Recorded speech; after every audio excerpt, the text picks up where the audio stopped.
Hello, this is Steve Stierwalt. I wanted to give you a quick update on what's been going on with the State Association of Soil and Water Conservation Districts.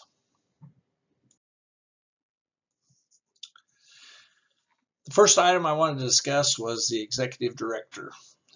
Many of you heard or may not have heard that in late November, I did recommend to the Executive Board that we hire a woman named Therese Sheehy to be our Executive Director. She started in the middle to late November, and right away some problems showed up that I did not expect. Tom Byers and I met with her early on, and it became apparent that she was not a good fit for our organization, so we mutually dissolved that executive director position very early on in her tenure. So that leaves us again without an executive director. It was by the time this was all finished up, it was just about the end of November. I was given some guidance that finding an executive director, reposting an executive director December right before Christmas and potential end of the year bonuses, if we went out again at that time looking for an executive director, we would likely limit our options. So we decided to hold off until after the first of the year to again post for an executive director. So that will be happening again before too long. But in the meantime, Cheryl Phillips is going to be continuing on as the interim executive director. Anybody that has tried to contact the State Association here over Christmas time, Cheryl had been gone on holiday for 2 weeks over Christmas, and actually, I'm recording this Monday morning, January 15th, and she told me this morning when I talked to her that she got the flu real bad, and that then turned into pneumonia. So for basically 3 weeks, she's been not able to help us. And today, for the first time, she's able to be up and about a little bit, but still has has limited strength. And so it's been taking her a while. It'll be a while before she's able to get back to where she's been her normal self. So that Cheryl is going to be leaving us at some point. Her husband has taken a job elsewhere, and it'll likely be spring to early summer that she'll be moving. So in the meantime, Cheryl will be able to continue on as taking care of the NRCS grant, overseeing that NRCS grant, but also will be helping us as an interim executive director as we continue that search. One of the resolutions that the delegates passed at summer conference was to basically ramp up our foundation and change it from a, you might say, a passive foundation that received grants if someone wanted to kind of bring it to us, to a active foundation where we will actively seek out grants to try to help district conservation efforts. So with that thought in mind, the delegates gave direction to actually look for a person who can administer grants and actually help write grants. So actually tomorrow night or on Tuesday night, the foundation working group is going to be have a meeting and talking about how to move forward with looking for a grants administrator.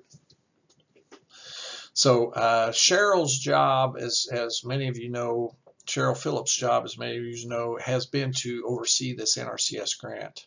And so our hope is that we can find a person that will be able to take over overseeing that NRCS grant while Cheryl's still around to help train them, and also be able to, as we find an executive director, that it will hopefully identify grant opportunities, that this grant administrator will then be able to help write grants and to help benefit conservation efforts for the districts.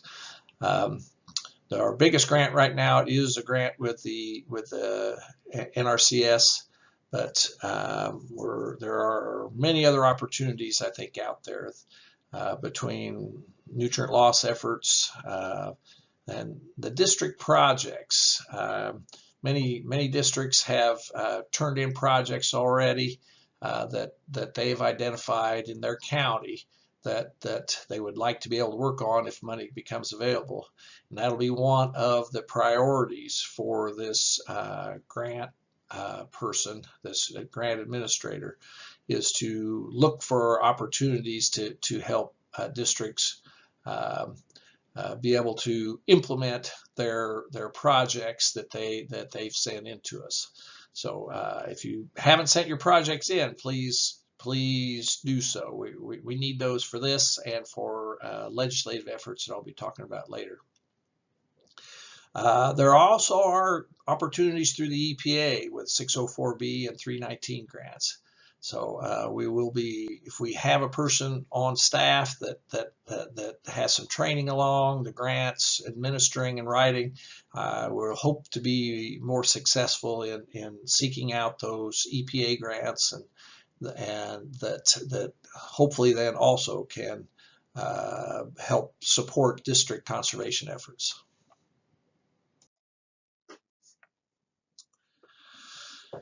Not having a permanent executive director, and many of you know that our administrative person also quit in late November.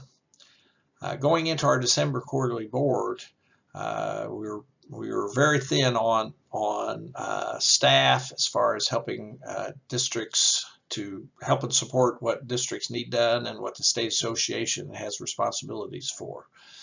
So at our December quarterly board meeting, we talked about different ways of handling the situation. Since it looked like it wasn't a good idea to try to find an executive director right away, that we needed to wait until after the first year when more candidates might be willing to consider a new posting. We decided to look at what at least we're calling a non-centralized staffing situation. There's a little bit of precedent. The idea is, instead of trying to find a administrative person at the state association that can do just absolutely everything like we've asked them to do in the past, where they actually keep the books, they support the executive director, and then all the new duties, you might say, that would be coming out of the strategic plan. There's about 10 different areas that we would like to move forward on. And so the discussion was that it would be hard to find an administrative person that had the time and the skills to do everything from keeping the books to doing public relations work to supporting 5 or 6 different working groups that are trying to help implement the strategic plan. So we kind of looked to a different possible solution. And we talked about the fact that we've kind of moved in a direction already to where we have, instead of the state association trying to have more employees to do the work that we need to do to support districts, a road we've already traveled down to a certain extent is asking the districts that may have some staffing time available that may need the money to help support their staff person, to actually ask staff people from the districts to help with these many different areas that we need to cover. So on this slide, I was kind of talking about, we're looking at some of the things that are already being done at a statewide level that are not state association employees. First one that I listed there was the insurance. Melissa Cobble has done the insurance for a long time, and she, as we all know, that is not a state association program anyway, but it is an example of the district personnel helping out with an effort on a statewide level. The 604B grant, we just last summer at the state association, the young man that was doing the 604B grant, the grant money had dropped enough that we could no longer afford to have a person in-house to do the 604B. Fortunately, there's a group that's been working with Urban Manual. Megan and Rick up in northeastern Illinois were willing to step up and basically take over that 604B grant, administering it and keeping the Urban Manual going. So another example of working with district employees as opposed to trying to hire another person. Sandra Baker has worked several years now with the Envirothon and done a fine job with that. And just over the summer, we did split off part of what had been the administrative person's role, and we have contracted with Alan Howard, who is who's taking care of the financials for us. He's an experienced accountant, and I think has really moved up our game, shall we say, in being more professional in our finances. And again, instead of trying to hire a person to do legislative work, we years ago contracted out with Mike Hoffman to be our legislative person. So we've got some precedent already with working with people from both from the districts and other people that have special skills in helping get our work done. At quarterly board, the board did decide to give the non-centralized staffing a try. And so that was passed, and we've been trying to move down that path since quarterly board. These are some of I've listed on this slide some of the areas that we would like to get staffing support for to help move things forward. One of the first ones was following up on a resolution passed by our delegates at summer conference, was for staff training and director capacity building. That came directly from the delegates, and so we are taking our direction from the delegates and trying to fulfill that resolution. And on the staff training side, I'm very pleased with the results that have come from spring training and the Employees Association. They've really taken this bull by the horns and are off to a great start on helping to raise the capacities of our staff, and not only that, but get to the point where our staff are able to, you might say, at a statewide level, take credit for the training that they've already received and the recognition that should go with that training. So we're still trying to develop how this is all going to look, and I mean, I should say that this Employees Association is developing that, and we're sure as a state association, at least I myself, really support the direction that they've gone, and I appreciate it. Another area that we have not got started on yet, that actually, again, came from a resolution at summer conference, was director capacity building. We've had some initial discussions on that, on how we might be able to help our directors at a state across the state. That their plan has not come together on that yet, but that is one area that we will be looking for some staff support from a district to help us with that.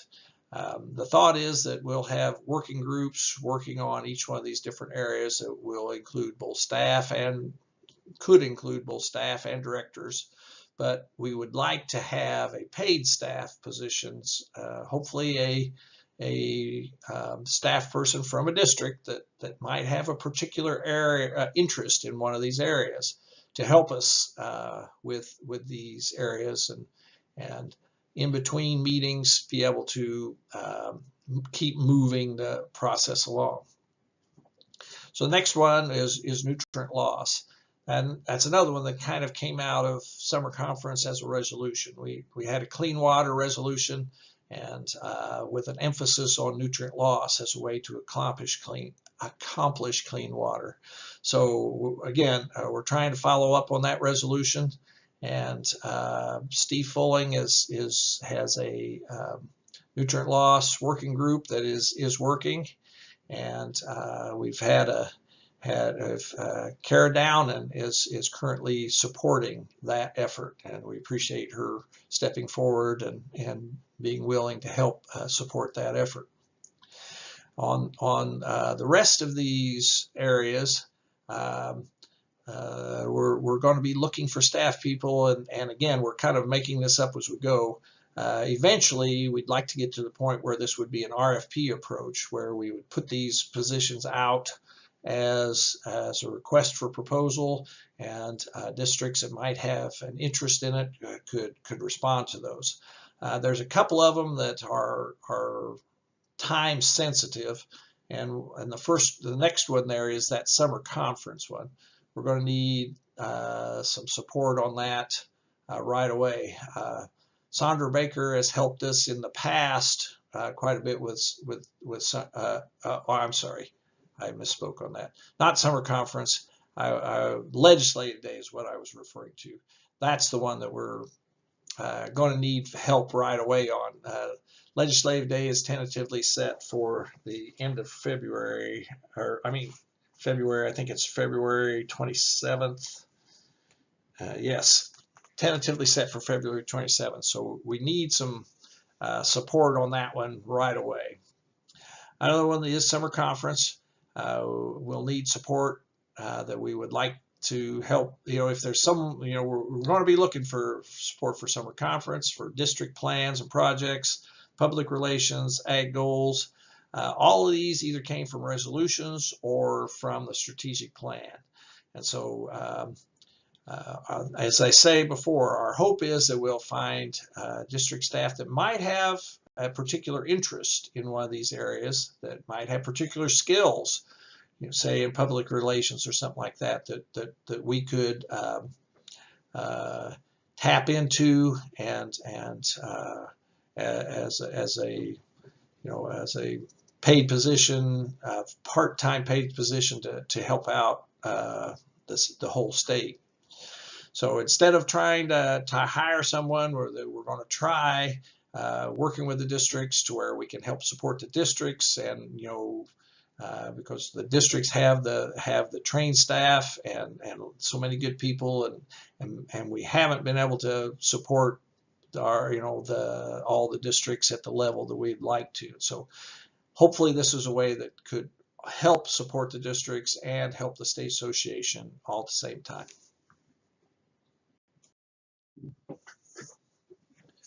Other issues out there are the NRCS FSA, I guess you'd call it merging, and how that could affect districts. That is something that's moving along a lot faster than I really ever expected. At the upper levels, shall we say, in Washington and even in upper levels of state areas, the trying to bring these two parts of the USDA a lot closer together, if not under one smokestack, shall we say, is moving a lot faster than I ever expected. And we've expressed our concerns to the people in Washington and our NACD people about how this kind of a changes would affect soil and water conservation districts. And so we've been trying to keep an eye on that, and we've been in contact with people, and we did get some communication back from Brent Van Dyke, who is the president of the National Association of Conservation Districts. And he was talking about the concern of the changes that could be coming along with this merger, and this is what he said. It's the uncertainties and lack of details exactly of how this reorganization will look when fully implemented that gives us and our members concerns. NACD will continue to closely monitor these changes to ensure that things are moving in the direction expressed by the Secretary. Secretary Perdue said that I think his quote was, "We shouldn't see any changes in the way things operate." So if that's the case, then I think we'll be fine. But there were concerns on whether soil and water districts were really being, shall we say, allowed for in this new reorganization. So it's something we're going to continue to keep an eye on. Another interesting development is in Iowa. They've been able to put together a plan to where with certain circumstances, if you have cover crops, you're able to get a crop insurance premium discount. And so we're trying to follow that, and I'm now part of a working group that is working on that to see if we can bring that to Illinois. The Practical Farmers of Iowa, who are the big pushers in Iowa to get that through. And the big advantage that they have that it's going to be hard for us is that their State Department of Ag was able to put $1 million into this to cover that $5 per acre cover crop premium discount. And we'll have to find another source for that kind of funds to be able to bring that program here to Illinois. At the end of November, there was a 3-day meeting on nutrient loss reduction strategy workshop. It brought together people from all over the state that have been working on nutrient loss, from Laura Christensen with the extension to Farm Bureau to soil and water districts, and basically, it was kind of a opportunity to kind of gauge where we are on things and what we need to move forward. And so it was an interesting meeting, and towards the end of it, I do want to acknowledge and thank Warren Ghosh from the Department of Ag, who's was one of the main people putting this together. He spoke in his closing remarks, basically, about how to really move this forward, that we really needed to fund soil and water districts at a better level, because soil and water districts were where the work was getting done to implement this nutrient loss. So I did thank Warren for his comments, and so he's trying his best to help represent us. Another effort that's going on is a way, basically, what we're calling STAR, Saving Tomorrow's Agricultural Resources. On the nutrient loss reduction strategy implementation side of things, one of the things that's been very elusive is a way to evaluate practices that our farmers are using or have the opportunity to use, and then being able to also verify what farmers do, to where we can take credit, for those efforts. And so this STAR program was developed with an NREC grant as a way of trying to evaluate and then verify farmer practices. At our quarterly board meeting, the nutrient loss committee had a presentation on STAR from Joe Rothamel, and at their board meeting, the state association did endorse the Saving Tomorrow's Agricultural Resources as a way of helping with our nutrient loss effort. Trying to put a podcast together concerning STAR that will explain a lot more about it and how it works and how it might benefit individual districts as they're working to get more conservation on the ground. Another area that's been going on is the NACD NRCS grant. NACD had $10 million that they decided to put it into a cooperative agreement with NRCS. NRCS had $10 million that they're putting into an agreement with NACD to actually fund some people across the state that actually would be soil and water employees. So this is a national effort, and so there have been that it's supposed to basically be done, all the positions done by the 1st of March. In the first round of this, there was one group from Illinois that did get a position, and there's been 3 more rounds since then, and so far we still only have that one position here in Illinois. So we're hoping that we'll get more of those positions filled before the last of that money is spoken for. Another area that we as districts are always very interested in, and necessarily so, is funding. As many may know, in the governor's budget, we were in for $5 million for funding for soil and water districts. But in the budget that was passed by the General Assembly, there's like $16 million for districts. So another big part that we've been working on is that funding. The Department of Ag did a good job in getting all of their paperwork done to where the funding that the governor had already agreed to, that $5 million, that could be dispensed. And so that paperwork went to the comptroller's office, and there's, as we all know, a backlog of bills sitting at the comptroller's office that they are not able to pay. Pay all the bills that are laying there.